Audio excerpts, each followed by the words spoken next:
আমার মনে হয়েছে ওরা বলছে তোমার কাপড় সব কেটে ফেলবো। তা ওরা কেটে ফেলছে, আমি মানে পুরো ল্যাংটা ছিলাম অ্যাম্বুলেন্সের ভিতরে। তা ওরা আমাকে বলছে তুমি 4টা গুলি খাইছো, তোমার অপারেশন লাগবে। তারপরে আমি 2 দিন পরে আমি উঠে গেলাম। আচ্ছা, আমি কোমা ছিলাম। এই 2 দিনের মধ্যে কি হয়েছে আর বলতে পারি? আমি বলতে পারি না। আমি সো প্রবলেম ছিল, কারণ এটা শুক্রবার ছিল আর শনিবার আমার খেলা ছিল ক্লাবের। হ্যাঁ হ্যাঁ। সো যখন আমি রবিবারে উঠলাম,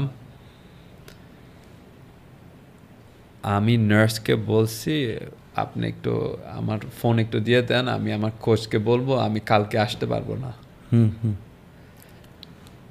তো উনি তো শক পেয়ে গেছে। হ্যাঁ হ্যাঁ।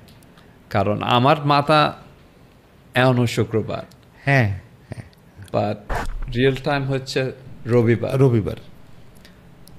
তা উনি আমাকে বলছে জামাল ইটস সানডে, সবাই জানে কি হয়েছে। হ্যাঁ হ্যাঁ, এইরকম হয়েছে।